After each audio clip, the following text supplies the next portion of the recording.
Back in the day, before there was a smartphone in everyone's hand and an Ask Reddit post narrated by AI over Subway Surfers gameplay, there were other means of entertainment that people turned to instead. Subscribe to Dream Jelly. While I was an avid internet user even when I was younger, when the time came for a family road trip, there wasn't really an option to take the internet along with you in the palm of your hand. And between playing SpongeBob Lights Camera Pants on my Game Boy Advance and entertaining the travel bingo cards my parents brought along for at least a full 2 minutes, as a kid, the backseat of a car felt so boring. What else could I turn to? How could I go on? Enter the portable DVD player. When my family got our hands on one of these bad boys sometime in the early 2000s, it felt like the pinnacle of technology. I guess I was easily impressed as a kid. But can you blame me? We didn't have a regular DVD player at home, and until this point, we would only use VHS tapes or purchase the occasional pay-per-view movie. Was I the only one that thought it was pay-per-view, like paper? Compared to VHS and pay-per-view, having this new on-demand option with no rewinding and no microtransactions felt like a whole new world. From then on, we were a DVD family, and this cutting-edge device that was originally just a useful way to keep my sister and I quiet on those long car rides eventually became our gateway into the realm of DVDs. Naturally, we pretty quickly racked up some of the best titles of the time, from That's So Sweet Life of Hannah Montana to Because of Winn-Dixie to Aquamarine. And with these top-tier viewing options, this new world of DVD viewing was looking pretty sweet. But there was even more to these DVDs than just the convenience and a cool little device to play them on. Something that set them apart from VHS tapes altogether, and that was the DVD menus. DVD menus and title screens are a special sort of element that's unique to the DVD and Blu-ray experience. These menus offer an introduction of sorts to the media and direct the viewer to a screen with different options for watching, from subtitle preference to scene selection to simply just the play button to start the movie. But pretty much anyone who has popped a DVD into the player and listened to the familiar whir of a spinning disc probably knows that these menus were oftentimes way more than just a navigation screen. For what could have so easily been just a static image with a couple of options to select, the majority of DVDs went beyond only simple menu selection. Intro music, animations, or any combination of both were usually the first sight of a DVD boot up, introducing the viewer to the movie, but in a way that really prepared them for the experience, almost as if they still needed to be sold on what they were watching. Shark Tale, for example, takes you underwater into the setting of the movie, complete with street signs and fish swimming in the background. The first season of Jimmy Neutron on DVD takes the audience into Jimmy's lab. Diary of a Wimpy Kid is stylized as Greg's diary with scraps of paper, and Ratatouille transports you to the baguette-filled streets of Paris in the infamous rat-infested restaurant kitchen itself. All of this before the movies even begin. Even the less involved menus, like the ominous and occasionally shuddering house on the Monster House title screen, or Mumble's Little Dance for the Happy Feet menu, are great examples of just that extra little bit of effort put into these DVD releases to make them stylized and engaging just for the sake of at-home viewers. And there are so many variations to these menus and extra details to be found that there's even a dedicated community of DVD enthusiasts that collect and record these menus, cycling through the different options as a menu walkthrough to highlight all that they have to offer. There's a bit of discourse over the intros that come along with some of these menu screens, as not everyone is a fan of unskippable animations or repeated loops of a 30-second song that plays indefinitely when they're just trying to watch a movie.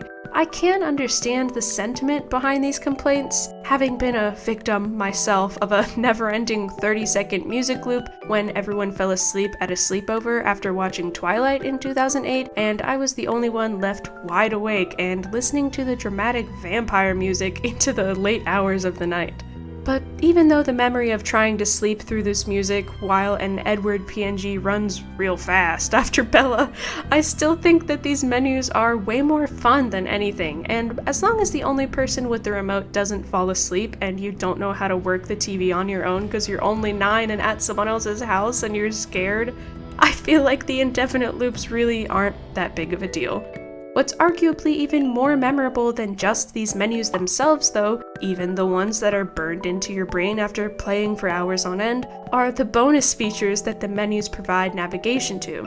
Bonus features is a pretty all-encompassing general term to refer to anything from deleted scenes to director commentary to concept art and music videos. To imply that there are extra features in the DVD releases of movies, the titles of films will be accompanied by some sort of extra super special flavor text on the box art to really sell the DVD experience. There are pretty straightforward titles like Special Edition, Platinum Edition, and Collector's Edition, and these are pretty common, but there are also more stylized versions that relate to the title or theme of the movie, like Party Edition, Super Cool Edition, Encore Edition, or Extended Rockstar Edition.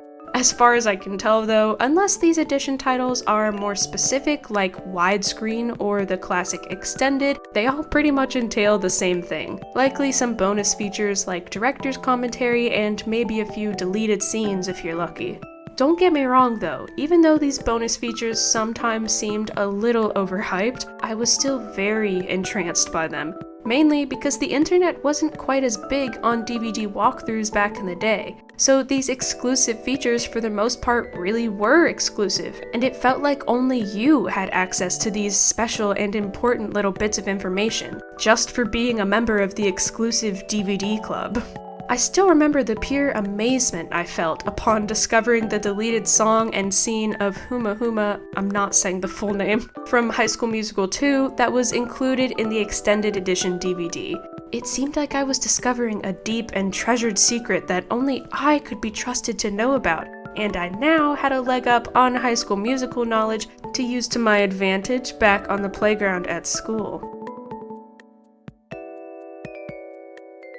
In reality, it was just a tropical music number that was left out because it, frankly, just wasn't very good. And it really wasn't all that exclusive, but still, knowing that it was only available on the DVD gave my 9-year-old brain a sense of hidden power and knowledge. Despite not really caring much for the song, I still found other ways to have fun with my copy of High School Musical 2. It actually had nothing to do with the special features though, as it was mostly just me rewinding the opening of the final dance number at least 50 times because it was unreasonably funny to my friends and I at the time. 1, 2, 3, 4. 1, 2, 3, 4. Clearly what on-demand video was made to be utilized for. Beyond deleted scenes and music videos, there are plenty of other bonus features to be found in nearly every DVD release of the past few decades. They range from just trailers for other movies, thanks, that's just what I wanted, to blooper reels to entire additional shorts that are based around the main characters of the movie. Up, for example, includes 2 animated shorts that are separate from the movie and are added in as just fun little passion projects made by the creators of the main film. Shark Tale, while the movie is what it is on its own, has a lot of extra content, as seems to be most common with animated or children's movies. Even though I was clearly entertained enough just by rewinding to and rewatching the same 5-second clip of High School Musical 2 over and over again, I guess other kids needed a bit more stimulation to stay entertained. In Shark Tale is a collection of the songs of the soundtrack, including a very kid-appropriate Gold Digger by Kanye West. I'm sure it's the clean version, but this song paired with this pufferfish in a pimp hat is just an interesting combo for a kid's movie. There's also a section where you can learn to dance just like the fish in the movie, a series of curated scenes all matching a certain theme, from Gross Out to Laugh Out Loud, an interactive tour of the animated sets, a collection of concept art, details on the cast, printables. Seriously, they went all out for Will Smith's debut as a fish. There are countless examples of other movies including features like this in their DVD releases, but there's way too many to name or frankly to have experienced personally myself to know about. If I don't end up mentioning your favorite niche DVD hidden feature only on the special extended epic edition of the movie, I'm sorry, I was too busy rewinding High School Musical 2 over and over again. After reading the book Matilda as a kid, I became kind of obsessed with the movie adaptation. It's so charming and full of whimsical twists and turns that I just couldn't stop watching it. So naturally, after playing the DVD way too many times in our little portable DVD player that at that point had become a lot less futuristic seeming, I also ventured into the special features section of this movie to find more Matilda content. The menu for this movie is pretty fun and stylized, but I wanted more, new ways to interact with my favorite movie. And as it turns out, that might be what I got. No, I did end up finding some pretty special features in the special features section, go figure, and it grew my love for the movie even more. There was an array of behind-the-scenes, documentary-style footage about the making of the film, some extra details about the featured characters, just like in some of the other DVDs we had at home. But what caught my attention the most were the Matilda-themed games that were included in this little disc that was technically only advertised and intended as a way to watch the movie. As soon as I saw the word games, I was hooked, though I probably got too excited a little too soon. The games are mostly just different quizzes, from general knowledge tests to spelling quizzes to questions about different details of the movie based on certain scenes. It's not all quizzes though, there is also a card matching game for the real hardcore gamers. Clearly, these games weren't the most exciting things ever, especially compared to the riveting gaming adventures I was used to having on the family desktop, but as long as it was Matilda related and was advertised as a game, I was still intrigued. As much as I was pretty invested in this one movie, once I realized that certain DVDs had games on them, it was all I could do to test pretty much every disc we had to see what they had in store for me. Between scouring through various jump-in music videos for all the Corbin Bleu content I could get, to listening to the teenage actors of Aquamarine talk about their movie like we were all at one big sleepover together, I did eventually find more games. But it turns out a lot of the so-called games in the features of other movies are usually just more quizzes, or glorified quizzes. I mean, it is just a DVD at the end of the day. I wasn't expecting a highly detailed and immersive RPG or anything, but after spelling tests and math quizzes, I wanted even just a little bit more to work with. Although it seemed like a lost cause, I did finally come across something that hit the mark. A game called The Race Down Mount Icing in the extras of the movie Elf. The Race Down Mount Icing is an interactive 3D first-person POV skiing adventure complete with multiplayer functionality. Okay, the multiplayer option just lets a second player run through the course after the first player, but it sure made it sound cooler, huh? While the games I played in my free time outside of DVDs were a bit more involved than Mount Icing and were actual games, this game still felt like such an exciting hidden feature just because it wasn't really supposed to be on a DVD. It was uncommon for me to find games, let alone fun games that weren't just quizzes, on DVDs of all things, so this little skiing experience felt a lot more fun than it should have just because of the novelty of it. The game is controlled with just the arrow keys on the remote, or the portable DVD player in my case, and takes you through fruitcake caves and candy cane forests to reach the end. Each section of the ski path has a correct arrow key to press in reaction to the obstacle. After all the obstacles have been passed, you reach an ominous tunnel at the end and are awarded a very official-looking certificate for winning. It's not a very long game, or very exciting for that matter, especially after the first playthrough, but again, I think the novelty of a 3D QuickTime adventure game on a DVD alone is worth a little bit of credit. It wasn't just Elf that went beyond the quiz barrier with the DVD games. Robots also has a few games in a dedicated robot arcade section, complete with a build-your-own robot game that's composed of multiple different mini-games, from logic puzzles to digging through scrap to find the best parts for your robot. Wallace and Gromit features a maze to puzzle through. Flushed Away has a sort of claw machine type activity where the player tries to grab a screaming slug in the sewer. And Madagascar takes you through a choose-your-own-adventure type game where you pick a direction to help the penguins escape. Even Shark Tale, while it's already packed full of other features, also had its own games section on top of everything. I know I keep mentioning Shark Tale, it's kind of a weird movie, and honestly, probably not even in my top 3 favorite animated fish movies, if we're being honest. But in the world of DVD bonus features and especially interactive content, despite the actual movie, it's still worth a mention. The games of Shark Tale most notably feature a dress-up game of sorts where you help Lenny the shark find a disguise, which, as an avid Games 2 Girls peruser back in my younger years, I definitely have a bias to and I think seems like a lot of fun. There's also a super fun seahorse racing game, except it's actually more just a horse race gambling simulator than a game. Great move, Shark Tale. And you wonder why you didn't make the coveted Dream Jelly animated fish movie favorites list. Such a shame. While a children's gateway into horse races is a pretty fun time, for legal reasons that's a joke, I'd still say it definitely gets overshadowed by one of the most iconic and memorable sets of bonus features there is. The DVD for Shrek 2 opens with a Brady Bunch or Hollywood Squares style of a setup, with all of the main characters of the film on screen and interacting with each other. In the special features section, there are some typical inclusions like director's commentary, bloopers, and trailers for other movies that no one asked for, but there's also a little section of games.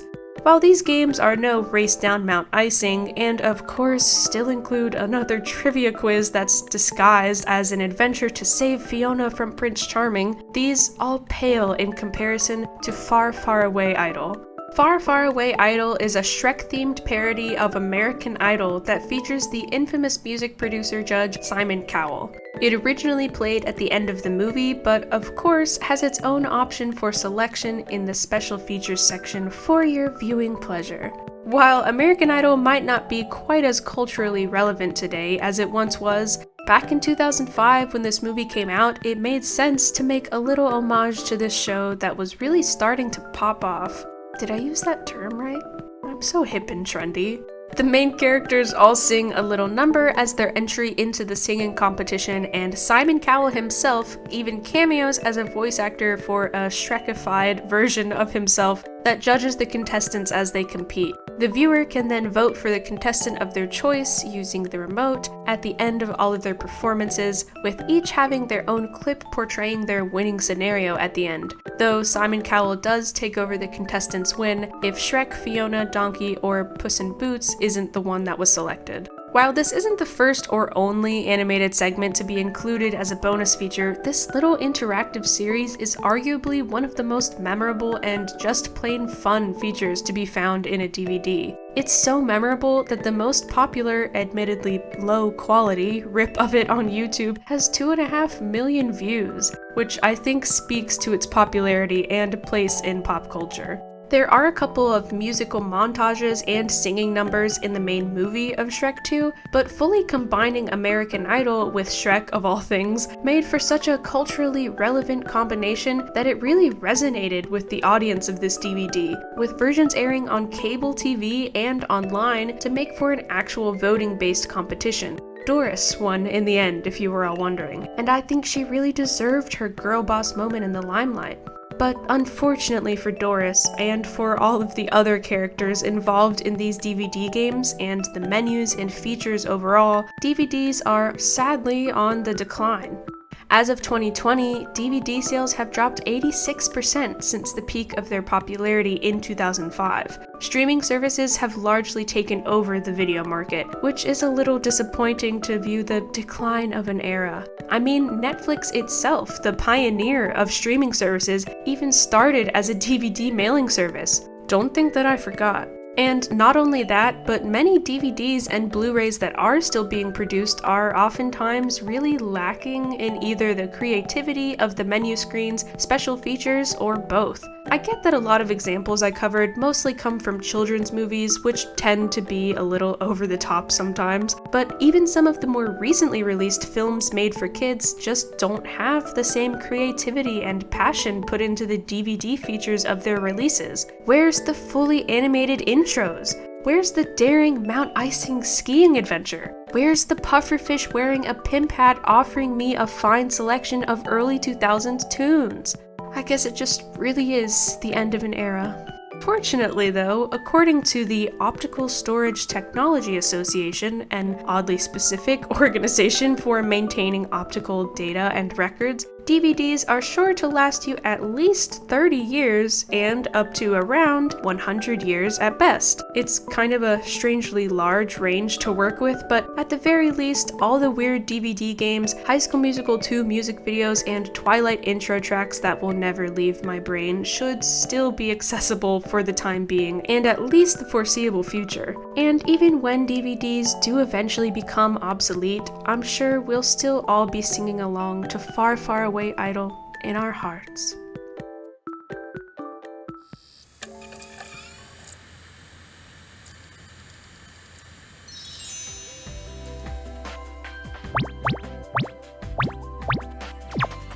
A huge thank you to Kayla Geary, Bunzo, Dylan Webb, Joe Cheeseman, Johan Ake, Kevin Evans, Mark Kent, Mr. Pants, M. Wee, Paige, Paper Sam, Sarah, The Goomba Mattress, Unan Olmondor, and the rest of my patrons for supporting me. You'll all be specially featured on the super dreamy ultra extreme jelly edition DVD release of all my videos, coming soon to a Blockbuster near you.